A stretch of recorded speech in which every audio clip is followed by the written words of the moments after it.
Halo anak-anak, ketemu lagi dengan saya Pak Bonum Barep. Kali ini kita akan belajar tentang gelombang. Gelombang adalah getaran yang merambat. Kalau kita tahu, gelombang berdasarkan dari mediumnya dibagi jadi dua, yaitu gelombang mekanik sama gelombang elektromagnetik. Gelombang mekanik adalah gelombang yang membutuhkan medium untuk berantara, sedangkan gelombang elektromagnetik adalah gelombang yang tidak membutuhkan medium untuk berantara. Contoh dari gelombang mekanik adalah gelombang air laut, tsunami, kemudian ada gempa bumi. Beberapa hal yang penting dalam gelombang mekanik adalah bukit gelombang, lembah gelombang, kemudian ada yang namanya panjang gelombang atau yang sering disebut dengan lambda. Lalu ada yang namanya frekuensi. Ya, frekuensi itu banyaknya gelombang yang terjadi tiap satuan waktu. Ada lagi yang namanya periode. Periode itu waktu yang dibutuhkan untuk satu kali melakukan gelombang atau panjang gelombang. Lalu ada yang dinamakan dengan kecepatan gelombang. Kecepatan gelombang didefinisikan sebagai jarak dibagi dengan waktu. Kalau kecepatan gelombang berarti jarak yang ditempuh dalam satu kali gelombang, yaitu lambda, dibagi dengan waktu atau periode. Jadi persamaannya adalah V sama dengan lambda dibagi periode. Untuk lebih jelasnya, mari kita simak video penjelasan dari saya berikut ini. Oke, seperti dari penjelasan saya tadi, kita akan belajar gelombang mekanik. Ya, kita mulai dari sini saja. Oke.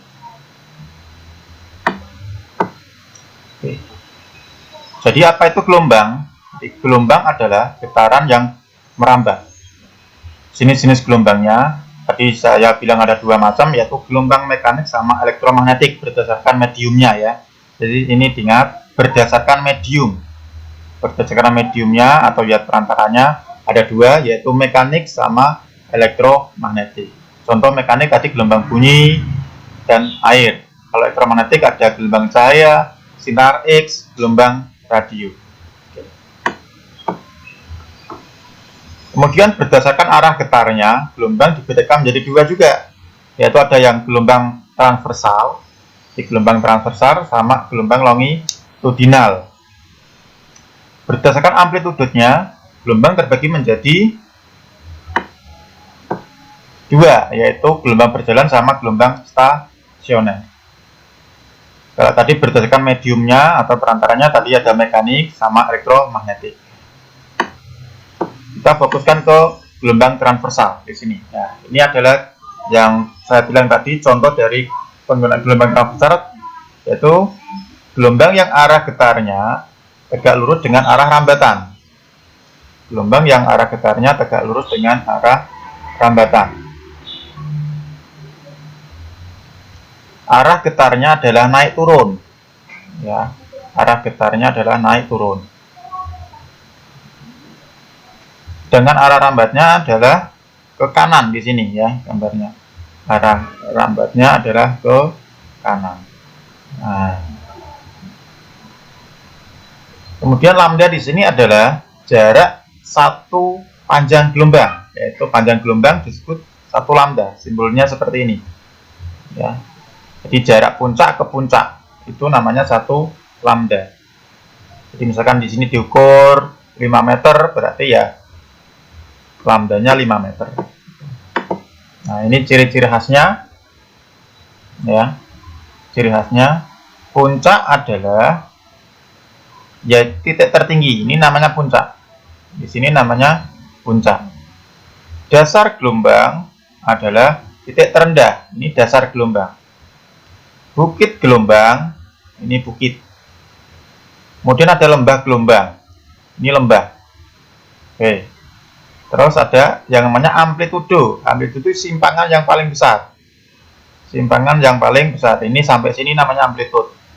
Di sini sampai sini juga namanya amplitude. Bisa positif, bisa negatif. Ya, negatif itu arahnya ke, biasanya kita asumsikan ke bawah atau ke kiri gitu ya, yang negatif. Kalau dalam Kartesian. Kemudian panjang gelombang ini tadi seperti yang saya jelaskan. Panjang gelombang itu jarak antara dua puncak gelombang yang berurutan atau jarak antara dua dasar gelombang yang berurutan. Jadi dua puncak yang berurutan. Di sini sampai sini itu satu lambda. Atau dasar gelombang sini sampai sini berarti ya. Misalkan sini saya tambahkan ini. Ya. Jarak sini sampai sini itu disebut 1 lambda juga. Oke. Kemudian ada lagi yang namanya periode. Periode itu waktu yang dibutuhkan untuk satu buah panjang gelombang. Jadi misalkan sini sampai sini itu kalau kita pakai stopwatch itu T-nya berapa? Itu disebut periode ya, berapa skon ya. Itu disebut periode. Kemudian ada frekuensi. Frekuensi itu banyaknya gelombang yang terjadi tiap detik. Dalam 1 detik itu terbentuk ini berapa? Apakah lambat seperti ini? Apakah besar ini frekuensinya? Nah, gitu. Jadi tergantung bentuk muka gelombangnya.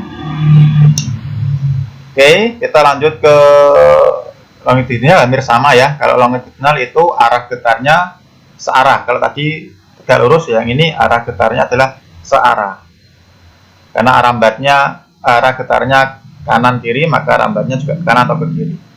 Biasanya terjadi pada selingki untuk longitudinal. Oke. Nah, ini untuk persamaannya. Tadi kita sudah belajar tentang panjang gelombang tadi ya, disimbolkan oleh lambda. Jika ditinjau dari gelombang transversal, ya, panjang gelombang adalah jarak antara dua puncak yang berdekatan. Tadi sudah sama. Satuan dari panjang gelombang, satuannya adalah meter. Oke. Kemudian ada lagi yang namanya frekuensi.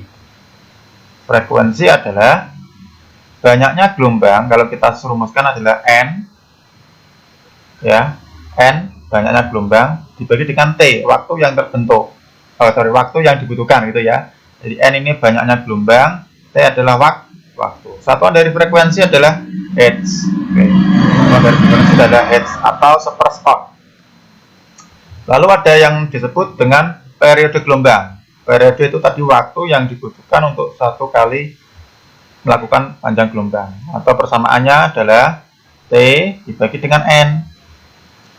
Kalau kita lihat antara F dengan T di sini kan rumusnya kebalikan ya. N per T di sini T per N, maka hubungan antara hubungan antara periode dengan frekuensi adalah kebalikan, yaitu T per F atau F sama dengan 1 per T. Nah, itu persamaannya. Terus ada lagi yang disebut dengan kecepatan merambat gelombang, yaitu kita simbolkan V ya. Jarak dibagi waktu. Tadi saya bilang jaraknya di sini adalah lambda, jarak panjang gelombang. Waktunya di sini satu kali panjang gelombang disebut periode.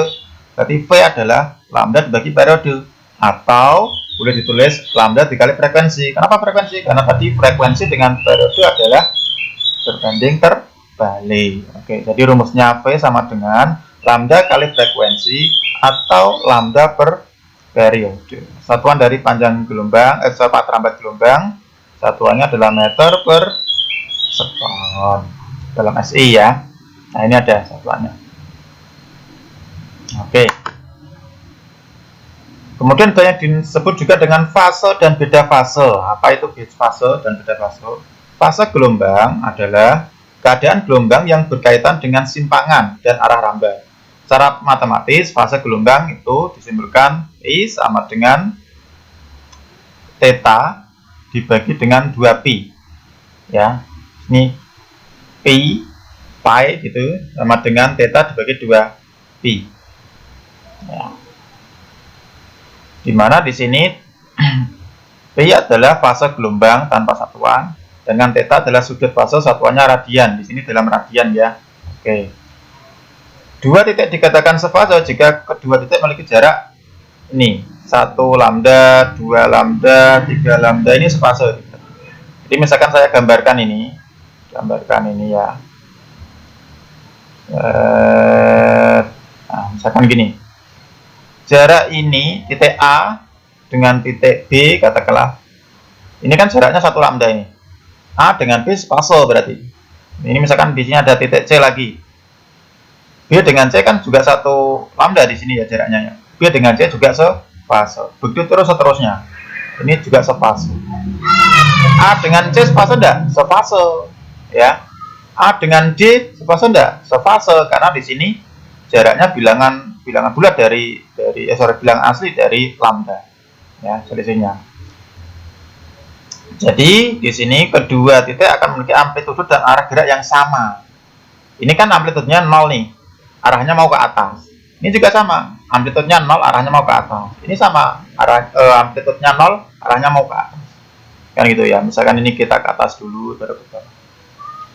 Oke, dua titik dikatakan berlawanan fase jika kedua titik berjarak setengah lambda, 3/2 lambda, 5/2 lambda. Kita lihat. Ini setengah lambda kan ini. Nah, misalkan jarak A dengan A aksen gitu ya. Ini berlawanan fase ini. Ini kan separuh lambda. Ini arahnya mau ke atas, ini mau ke bawah. Tuh, kita sepase. Jadi kedua titik memiliki arah simpangan yang berlawanan, ya.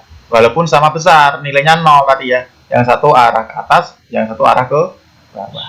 Oke. Sedangkan beda fase adalah apabila tali terdapat dua titik, maka beda fasenya jarak antara kedua tali tersebut. Persamaan beda fase dirumuskan seperti ini. Ya, beda fase ya, berarti delta. Kalau ada kata-kata beda berarti dalam fisika itu delta. Delta P sama dengan P2 kurangi P1 ya, jarak titik ya. Sehingga beda sudut fase ya. Beda sudut fase yaitu 2P per delta theta. Tadi kita rumuskan dari tadi kita masukkan sini. Oke. Itu dulu untuk pengertian dari besaran-besaran yang ada di gelombang mekanik terutama ya. Kita beralih ke animasinya. Untuk yang pad, kita tunggu dulu loading. Nah, kita pilih yang contohnya tadi salah satu gelombang mekanik, contohnya adalah water atau air. Air ya.